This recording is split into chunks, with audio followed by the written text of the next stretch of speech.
This episode is brought to you by Hostfully. Using Hostfully, you can create a free digital guidebook for your listing so that you can save time creating a professional experience for every guest that comes and visits your spot. Learn more at hostfully.com. Welcome to Get Paid for Your Pad, the definitive show on Airbnb hosting, featuring the best advice on how to maximize profits from your Airbnb listing, as well as real-life experiences from Airbnb hosts all over the world. Welcome. Get paid for your pad. Get paid for your pad. Get paid for your pad. Welcome everybody, another episode of Get Paid for Your Pad, episode number 291. And I have Anton Zilberberg back on the podcast, the same guest as last week. So he had so much awesome stuff to share. Lots of people reached out that they found it very interesting what we were talking about. We talked about how to keep the bad Airbnb guests out by screening effectively. And Anton today, he's back to talk more about how to screen your guests, but more specifically for property managers. So what if you scale your business, right? If you have one listing, then that's one thing. You can just, every single request you get, you can personally look at it. But what if you have 20 listings or you have 50 listings over 100? Like how can you still screen guests effectively as you scale your business? So that's what we're talking about today with Anton Zilberberg, CEO of QuickStay, and also CEO and founder of Autohost.ia, which is an automatic tool that helps you screen guests. Anton, great to have you back, man. How are you? I'm awesome, thanks. It's Autohost.ai. I always make that mistake, don't I? You always say that, yeah. It's artificial intelligence, right? Artificial intelligence, that's right. Yeah. I don't know, what does IA stand for? Yeah, me neither. Intelligence artificielle. Sounds very French. All right, man. So yeah, great to have you back. People really loved your last episode, so I'm excited to dig in again. So we're going to be talking more about how to screen guests at scale. So what's the introduction here? What can you say? Yeah, that's awesome. So last week we actually spoke, and I gave some tips for the Airbnb host or someone who's looking through all of their reservations by themselves, or potentially has one or two team members. And they can look at reservation parameters, they can look at the reservation itself, and they can make a judgment call kind of on the spot. However, if you're a growing property management company and you have 50, 100 reservations coming in per day and a bunch of your support messages coming in per day, it's really, really difficult to go through each one of them and decide if it's a good reservation, a bad reservation, or a medium reservation that requires additional oversight and looking and screening through it, right? So this time we're going to be talking about how to do this at scale, what to look for, what tools exist, and what is your first line of defense, second line of defense, and how you can protect yourself and your business, and most importantly, your neighbors. Awesome, man. That sounds great. So what are the risks to property management companies if they're not careful?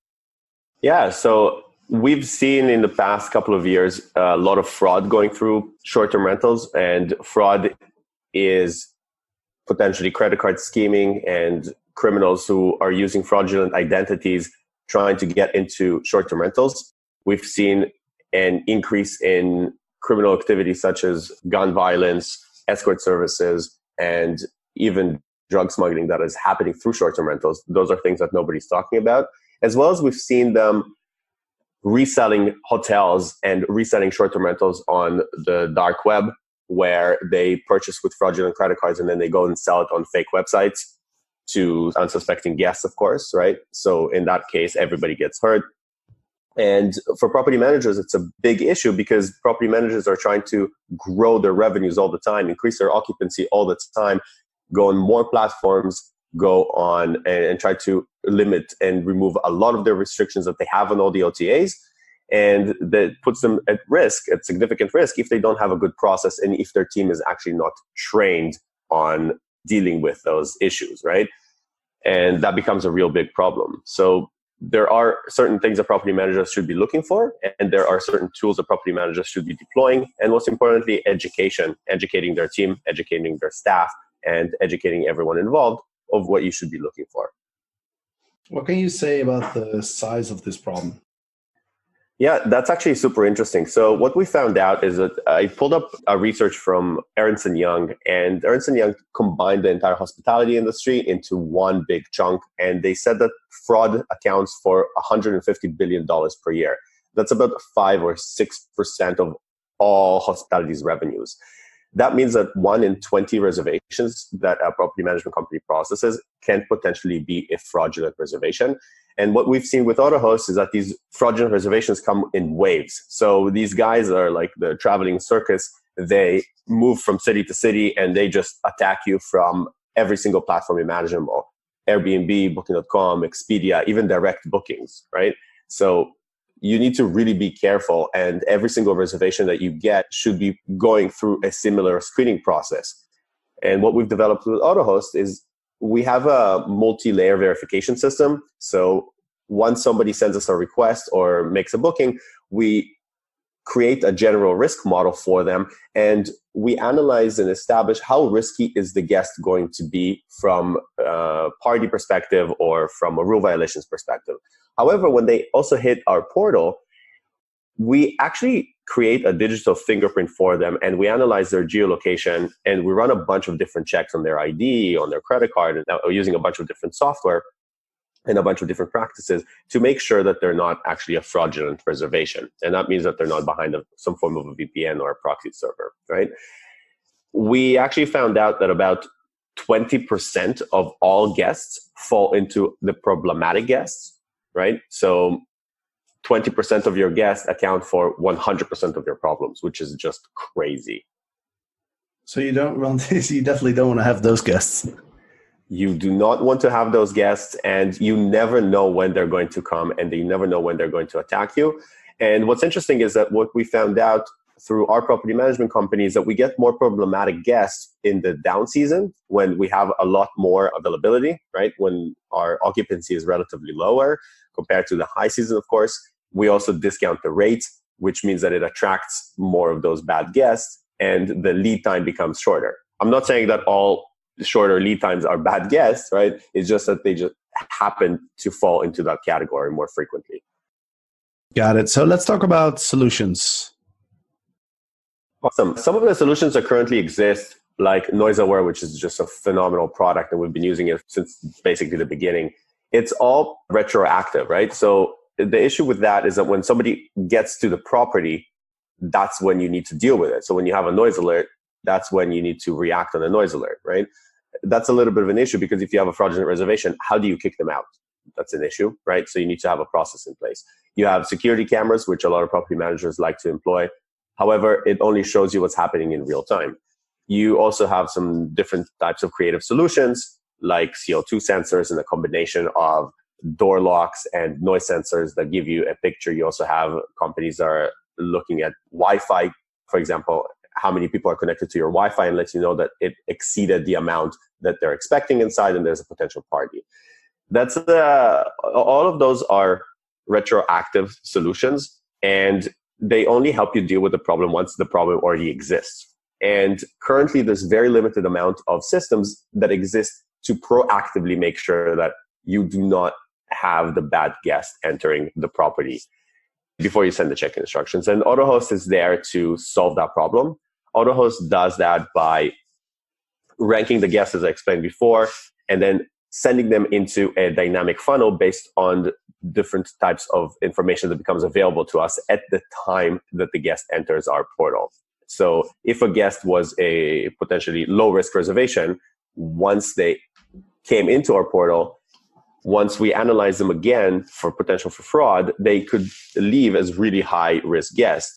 And at that point, we check their identity, their digital identity, we check their social networks, we check their emails, we check their phones, we check their ID to make sure that it hasn't been altered or it's fake. We check their credit card, which is really important. And we check if it's a prepaid, postpaid credit card. We actually check who issued that credit card and does it match the same country. So if the person is coming in from England, we're expecting the credit card issuer or the credit card bank to be issued in England as well, right? And we're expecting it to be a normal credit card, not a prepaid credit card, because you can buy a prepaid credit card online as well, right? Those are some of the solutions that we're working on. And the best solution is actually education. And education and teaching your team and your company about security and safety is something that is one of the most important things that a company can do.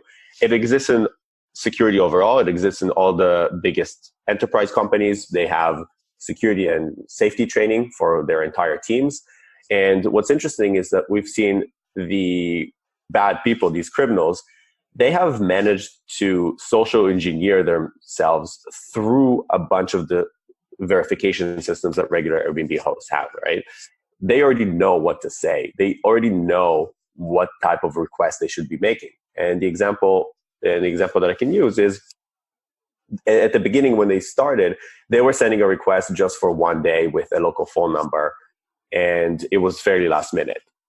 A lot of hosts and a lot of property management companies already know that it's high risk. So what these guys have started doing is they started making these requests for way longer, for a week, where the ADR, the average daily rate, and the entire cost of the reservation is significantly higher.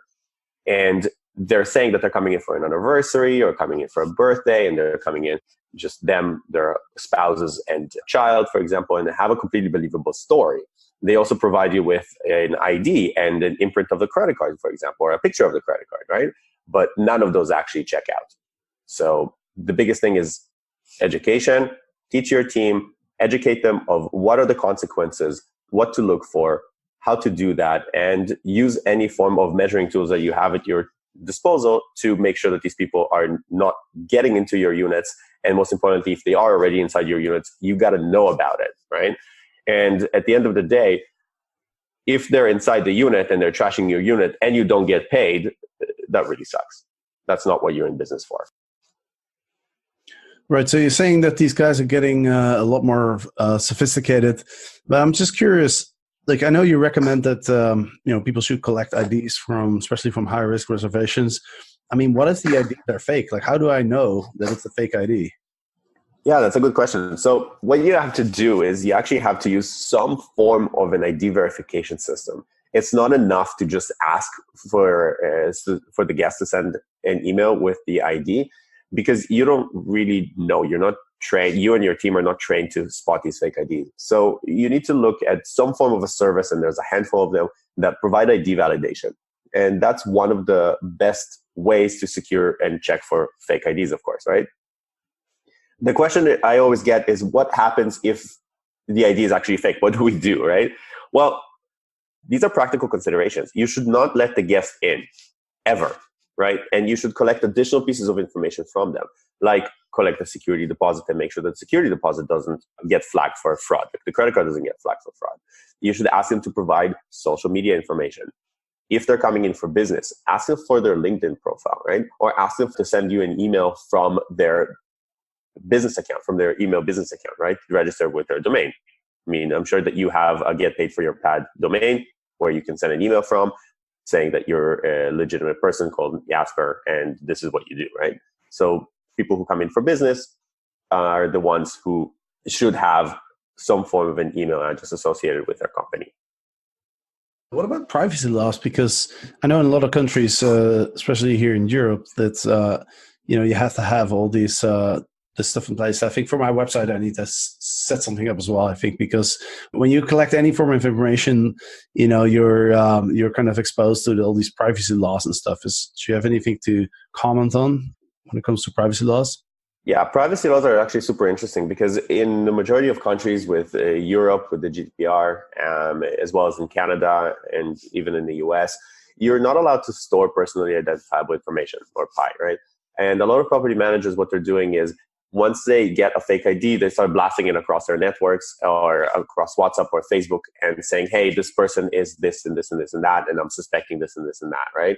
That's incriminating, as well as they're sharing somebody else's information without them consenting to it. Whether it's fake or not, they should still have some form of a consent. And that becomes a real big issue. So property managers should not save or hold any form of information that is completely unnecessary for them. They should just validate that the information is correct at the time that the guest passed them that information and then dispose of that information. And that's incredibly important. In Europe as well, right? You have more of these privacy laws introduced all the time. And at the end of the day, a property management company that has 2,000, 3,000, 10,000 properties does not want to be a target of any form of an attack trying to steal all of that information from them, right? That's really bad practice, and that's unnecessary exposure. So the best practice here, and that's taking from overall best security practices, is to completely dispose of that information after you've verified that the information is accurate. When you're traveling to a new country, knowing the basic information can make a big difference.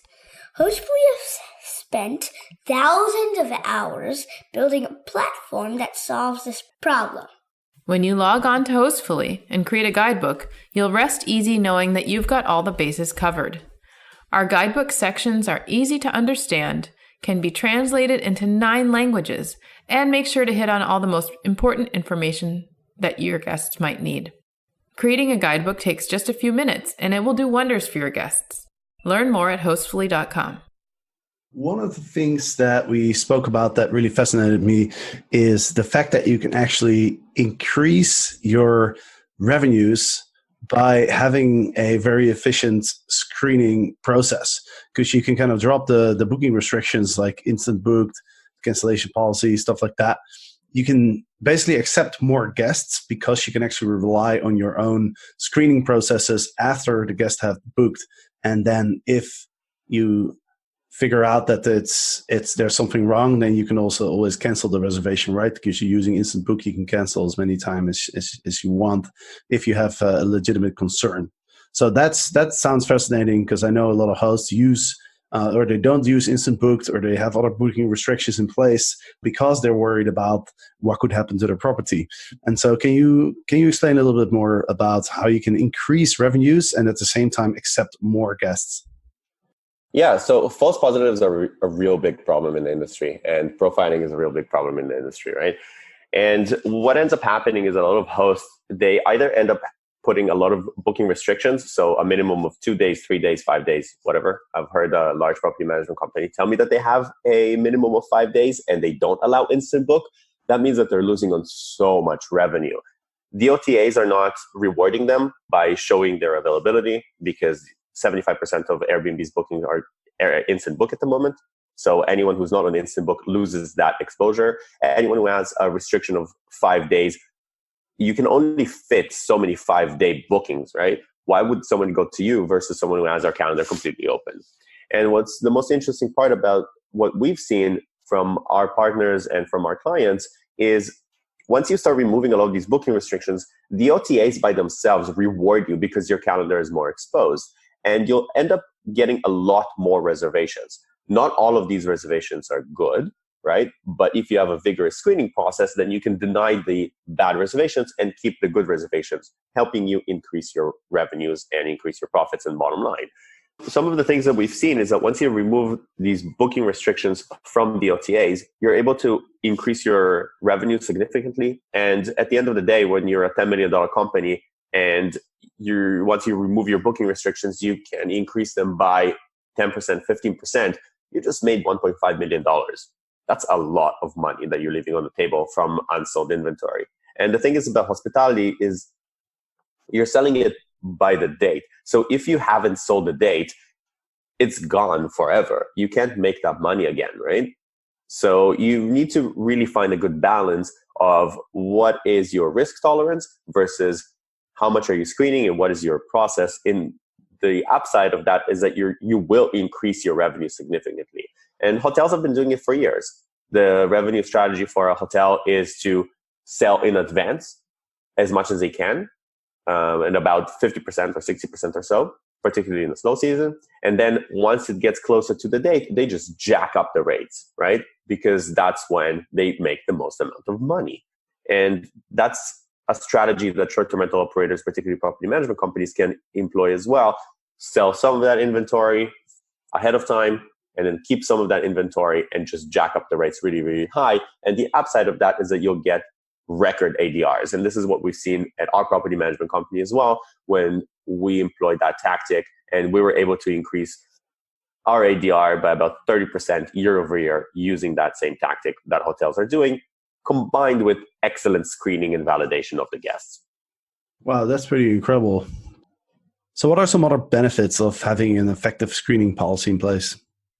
Yeah, that's a good question. So As I mentioned before, the OTAs themselves reward you when you have an open calendar, when you don't have any booking restrictions, right? That's just a given. So you're higher up in rankings, you'll be found faster.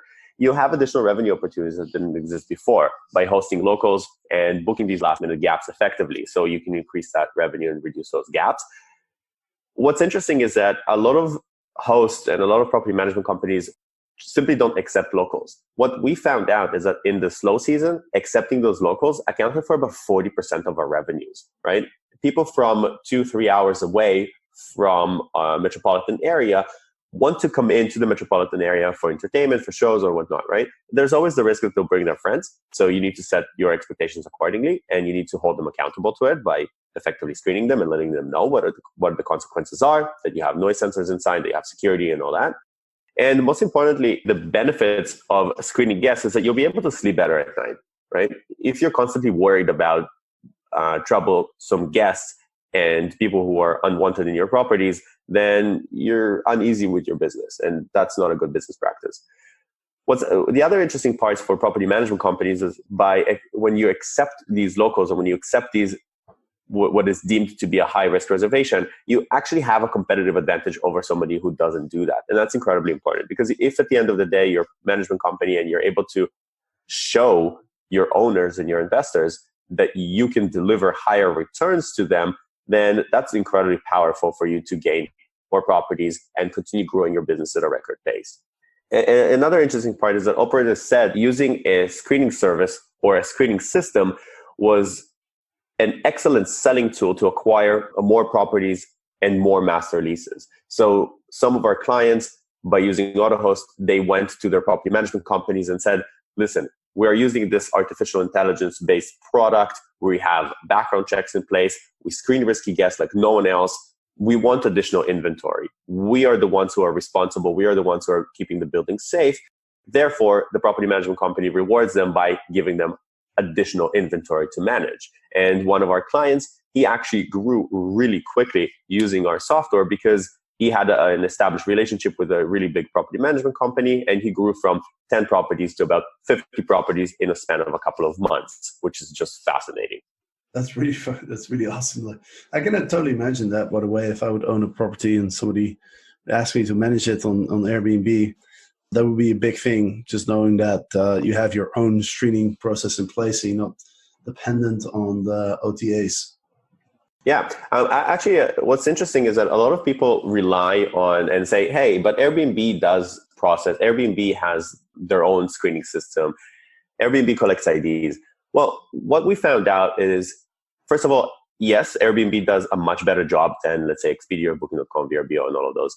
However, it's still not perfect. And when Airbnb verifies the ID, it verifies it at the time of sign up. And if somebody, let's say I pay you, right? Let's say I have a criminal charge or whatever, I'm up to no good, and I pay you $200 to just open up an account and make a reservation for me, then how do you really make sure that the person who's unwanted does not enter the property? It's very, very difficult to do, right? So you need to have multiple verifications in place at the time of booking, at the time of entry, and all of those to actually verify those guests. And just for comparison's sakes, Airbnb does about 9 verifications. Autohost does somewhere around 2,000 different verifications and tests. So we do a significant amount of tests and background checks and profiling, digital profiling, to make sure that those who are unwanted do not actually find themselves inside one of your properties. So what would your advice be to somebody who runs, let's say, somewhere between 5 and 20 units or something, and they want to grow and they want to start, putting more processes and checks in place to make sure that they screen effectively and avoid fraudulent situations and avoid bad guests? What would be your advice? What kind of what's out there on the market currently, and what can they do? Sure. So one of the things that they gotta do, absolutely must do, is they have to set the expectations for the guests, and they have a system for that. They need to train their team on what to look for exactly and what are the consequences. And it becomes really difficult to do when you're trying to focus on customer service as well, right? And so the most practical considerations is collect the guest ID and verify the ID, charge a security deposit to make sure that it actually passes and doesn't have any red flags, make sure to validate the phone number, even calling the guest every single time if you're suspecting that it's a fraudulent reservation, and just speaking to them over the phone. I mean, with a 2-minute conversation, you can get a lot of information. Some of the interesting things that we've seen is that those potentially fraudulent reservations, once you call them over the phone, they never pick up and they immediately respond with an SMS. So they're uncomfortable speaking to you over the phone. If somebody responds to you with an SMS and saying, hey, what's up? That's a flag, right? If you see that there's a red flag, don't take any chances and just either decline the reservation if you can, or alternatively, if you can decline the reservation, if there's any restrictions, try to check them in and tell them, listen, somebody will be checking you in, collecting your IDs, collecting your security deposit, you'll sign a rental agreement, there's security in the building, there's noise sensors inside the unit. If you're up to no good, just don't show up, right? Those are all things that you can do. And down the line, if it's really important and if you're really suspecting somebody is fraudulent, you can even run a background check on them. And there's plenty of services that are available to do that. Some of the downsides with the background check is that it requires consent and sharing the information. So Autohost built a way to do that non-invasive background check that abides by all regulatory environments and privacy laws. Those are some of the things that you can do. What I always advise to property managers is that, look, you can have your first line of defense. If somebody still gets in, have a system in place to monitor those high risky guests. Right? And that system in place is by, you should employ something like NoiseAware or any other noise monitoring tools. You should have a security camera installed on the outside, never on the inside. That's bad, right? Unless you disclose that. You can have different types of sensors like Wi-Fi sensing devices, or you can have CO2 sensors. And of course, most importantly, use Autohost. It actually works. What's the pricing on Autohost? We have our guest verification portal where it starts at $2. This is the element of when a reservation is made. The guest gets a link to verify some of their information. And if you enable ID collection and verification, security deposit, our fraud model, our locality model, and background checks, it can get anywhere to about $10 per verification. Right now, what we're doing is for the first 200 clients or so that are coming from Get Paid for Your Pad, we're giving you a flat fee of $5 per verification. We have a special offer for all Get Paid for Your Pad customers. Our guest verification portal starts at just $2. And if you add additional modules like ID verification, our fraud model, our locality model, you get all of that for a flat fee of $5, which is an amazing offer for you guys. Awesome, man. Thanks. What can people do if they want more information? Like, where can they get a hold of you? Yeah, for sure. Encouraging you to go to autohost.ai and read through some of our blogs. There's also a chat bot that goes directly to us and one of our team members. You can send us an inquiry or an email through our website, and we'll be more than happy to book you in for a demo, show you how the product works, provide you with additional education, and let us know if anything is broken in your process. And we generally try to provide you with as much guidance to solve those problems. Awesome, dude. That's really cool. Just for fun, to end this episode, what are some of the biggest issues you've personally had with your guests? Because I know you run over like 100 units in Canada, so I'm sure you've had your fair share of issues. Yeah, for sure. I actually have some funny stories. So we had this one time that we accepted a guest who said that it's him and his girlfriend coming in, and it happened to be on Halloween. That was when we just had a handful of units, maybe 5 or 6 or something like that. And we were oblivious that it was Halloween and it's high risk. All of a sudden, noise sensors were just going through the roof. So we sent our security team inside, and we found a 5,000 amp system with about 25 people partying in an 800 square foot condo. We're like, what the hell are you guys thinking? What did you think that was going to happen when you brought this? Luckily, we had a good process, a good procedure. We kicked them all out, and the noise only lasted for about 30 minutes or so from the time that they entered the unit and started partying. So we had a good procedure. Some of the less happy experiences that we've had, unfortunately, is that we had people coming in with stolen credit cards inside, and they used prepaid credit cards, like a prepaid MasterCard, to enter the unit, and they trashed the unit. And unfortunately, we lost the money. We had to cover a lot of those costs for repairing the unit and all the downside as well. So those are some of the more unpleasant situations that we've had. So right now we are aware, our team is aware of everything that they should be looking out for. They know what the consequences are, and we just take no chances. That's not something that we want to put our neighbors through. That's not something that we want to put our business through, our owners, our properties. And most importantly, it really takes the focus from growing your management company to dealing with those situations. Because if our property manager and one of our team members need to deal with cleaning up after a party, that's not a good experience for our team. That's not a good experience for our cleaning team. That's not a good experience for our neighbors. That's not a good experience for the buildings that we work with and for the owners that we serve. And you think that if you would have had the knowledge and the processes in place that you have now with Autohost, you think those experiences would have happened? Definitely, because if these guys would have been able to get through to our units, we would have been able to hold them legally accountable for their actions because we've verified all of their information ahead of time. I mean, they signed a rental agreement and a rental contract that they're not allowed to violate some of those rules. All of those other people that entered the units in that party on Halloween, they were all deemed to be trespassers, so we could actually charge them. And in Canada, where we live, that's a criminal charge. Question number one, do you think with your current systems in place, you would have prevented this from happening? And then the question number two is, would you have been able to recover the damages from them? For sure. So with our current systems in place, we would have been able to prevent them from even entering the unit because nobody wants to arrange and advertise a party to their friends just to find themselves evicted from the property and possibly sued for illegal charges and trespassing. If those people would have gone through your system and they actually would have gotten access to the homes, would you have been able to recover the damages from them? Yeah, sure. So because we collect a significant amount of personal information and we validate that personal information, so their ID and their credit card, and they send a rental usage agreement, we would actually be able to hold them accountable for their actions and potentially sue them in court. Those are obviously expenses and time spent that we don't want to deal with per se. However, with our system, with all the amount of information that we're collecting, with all the process that we have, we can hold them accountable for their actions, right? And that's really, really important. And that's the message that we're getting across to these guests who up to no good, that listen, if you come in and you trash the place and you bring additional people, there are consequences to your actions. We are monitoring you. We do not want you there if that is your intent. This is not what this product was designed for. This is not why we serve our owners. This is not what these properties were designed for. Go look for a property that was designed for this. I mean, if you go on Airbnb and you search for properties that allow for events, then you'll be able to get those. Use those properties. Go rent a commercial property that allows you to have a party inside.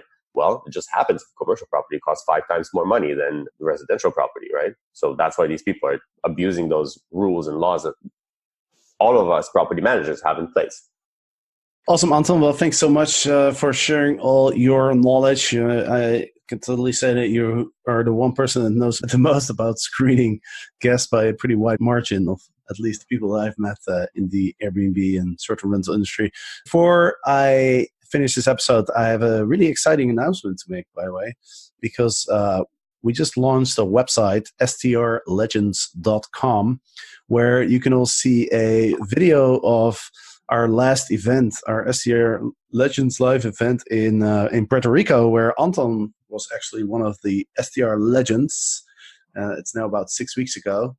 Feels like it was this yesterday. Yeah, actually, that was an awesome event, and I had so much fun. It's so much different from any other event that I've been to.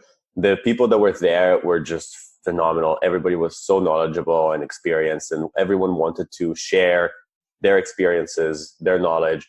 The event itself was organized in such an awesome way, and I had so much fun. The house itself was just so phenomenal, right?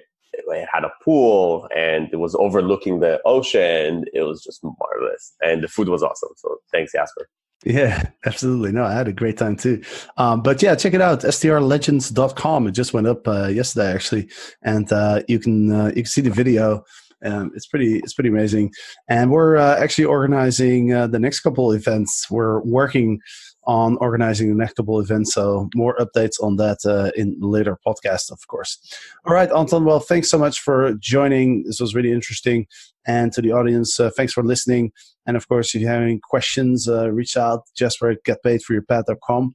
I'm also doing live streams on Monday and Wednesday. Monday on YouTube, 9 a.m. PST or 12 p.m. EST, or Wednesday, same time, 9 a.m. PST or 12 p.m. EST on Facebook in the Get Paid for Your Pad Facebook group. So if you want to join that, then just join the group or request to join the group and I'll approve you. All right, that's it for now. Thanks for listening, and until next week. Get paid for your pad. Get paid for your pad. Get paid for your pad. Get paid for your pad.